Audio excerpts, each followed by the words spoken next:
social studies for today. We are not doing too much today, and the work that we're doing today is not due tomorrow. It's not going to be due until Tuesday because we do not have social studies tomorrow. Okay, so first of all, we are going to go through the questions from last week, okay, or the last couple of weeks, so that you guys have all of the correct answers written into your book. And yeah, this will be important for studying purposes. Okay, so this is the page that you should go to, okay?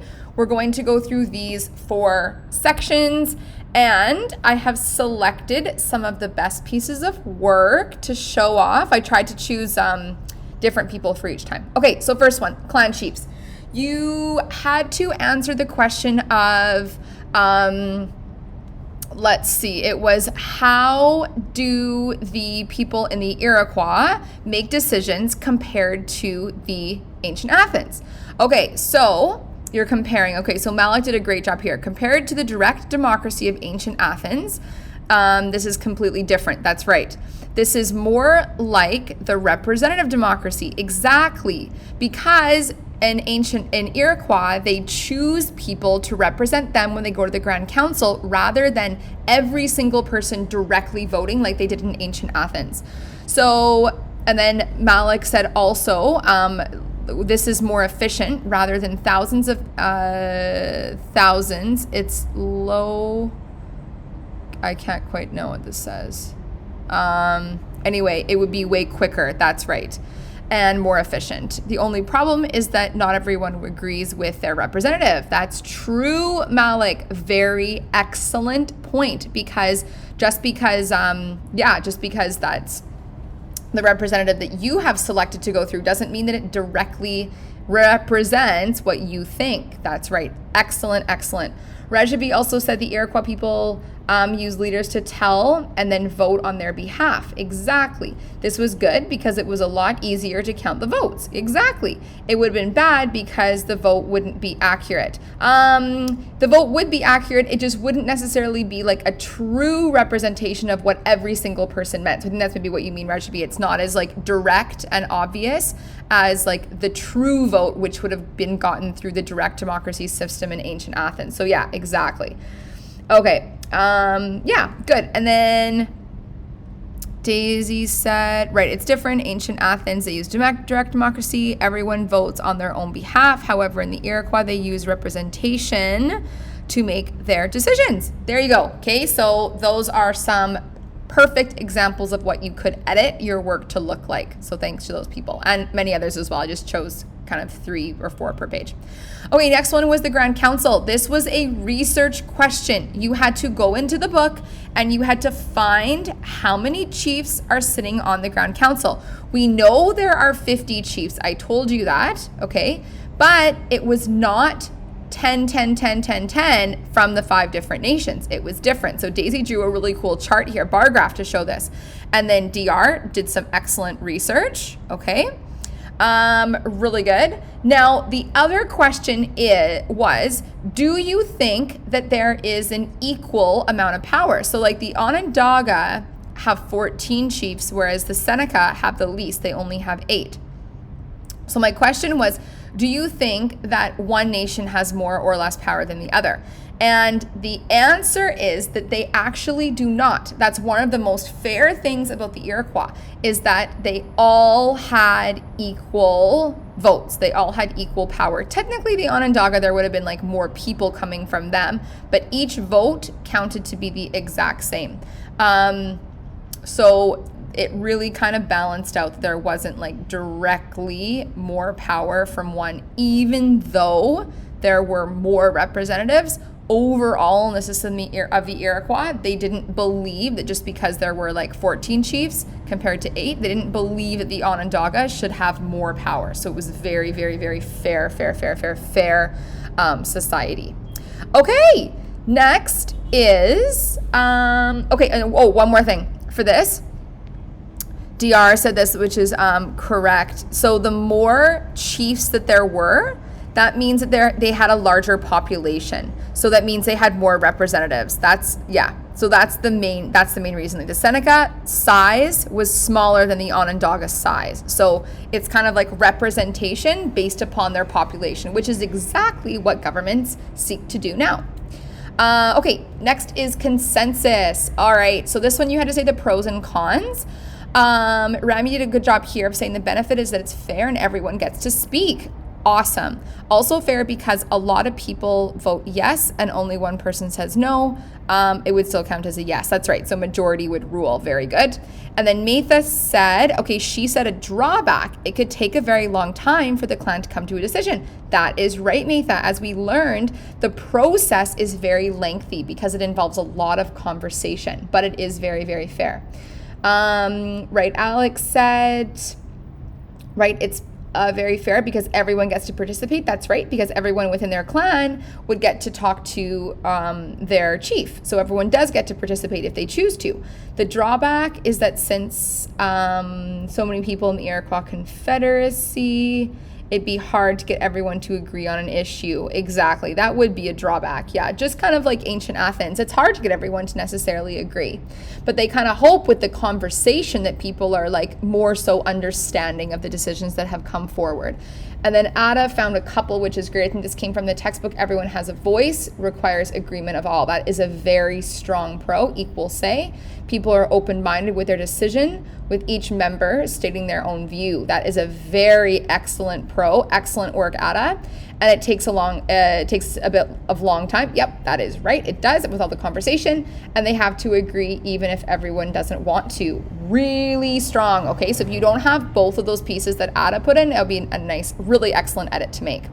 Okay, the next thing is the 7th generation rule. So this one, the question was, how do you think this could impact like people today?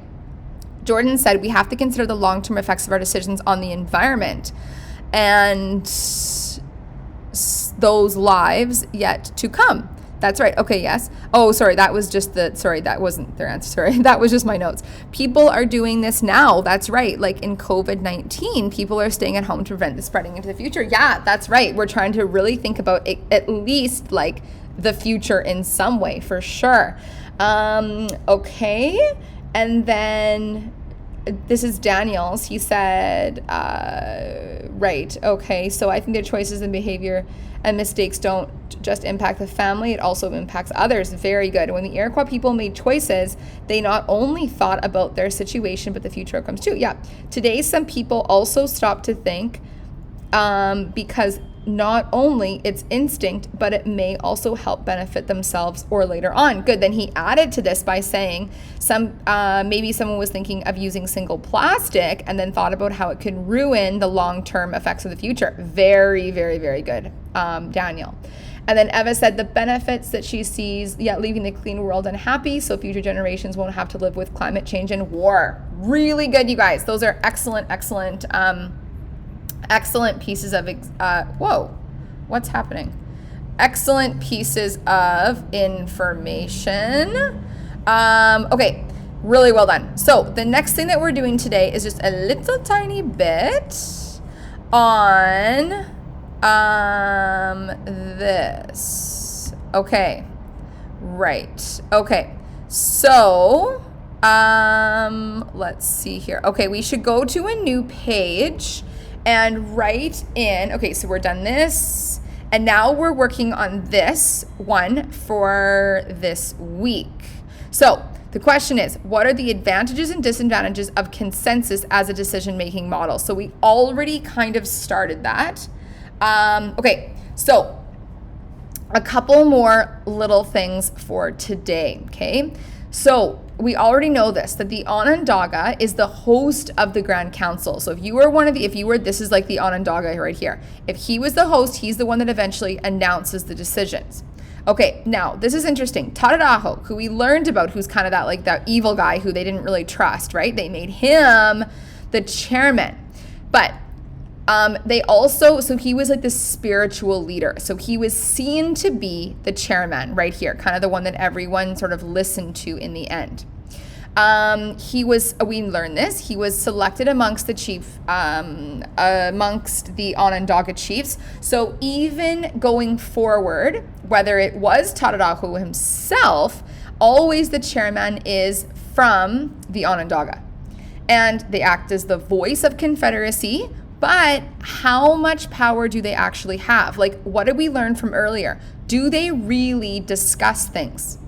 Not really, right? It's just the younger brothers and the older brothers. So they're kind of like, okay, they kind of gave this position to him, to Tararaho, because they're like, okay, we want you to still have a say, but we are going to be the ones that are actually going to be more involved in the process of consensus. So he's kind of just like a figurehead that just gets to like wave the wand and say, yes, I agree. Okay, right, acting as the voice of the Confederacy. So if the decision affects another nation, Tararaho also gets to communicate that with another nation, or like other people like even outside, like they mean like another nation outside of the Iroquois Confederacy. Okay, so this is your question for today. Compare the role of the chairman of the Iroquois, so i.e. Tararaho, to the leader of ancient Athens and the provincial government in Alberta. So what I'd like you to do is say the title of each of these leaders and then explain the similarities and differences in how they are selected, okay? So you might want to create a page. I'm just thinking something that kind of looks like, let's see here. I don't really like any of these. Okay, maybe that looks like this. Okay, so leaders of each group. Then we'd have Iroquois, and then we'd have ancient Athens, and then we'd have to have another one for Alberta provincial government. Okay, so it's kind of like, I'm sure you kind of get the hang of what I'm saying here. Okay, and then you'd make another one. Oops. Yeah, there we go. And then this would be Alberta. Let's just do provincial, okay, government. We don't have to do like the local government, like the mayor and stuff like that. Okay, so then you'd have to say leader is called the chairman, selected from the Onondaga. Okay, and then the other question was explain, yeah, okay, so the similarities and differences, even if you just explain how they're selected, okay? So that would be pretty much it, right? He's selected from the Onondaga. He wouldn't be voted on, right? He's selected from the Onondaga. Oh, I can add this in, by the clan mother. Okay? Good. Okay, excellent. So that is, yeah, that's what you have to do, okay? So again, you just have to figure out what the name is. So what's the title? Okay, we would say leader of ancient Athens is called, who is that? Okay, how are they selected? And then the leader of the provincial government, same deal is called this, how are they selected? Okay, hopefully that makes sense. This is not due until Tuesday, so you have a little bit of time to think about it.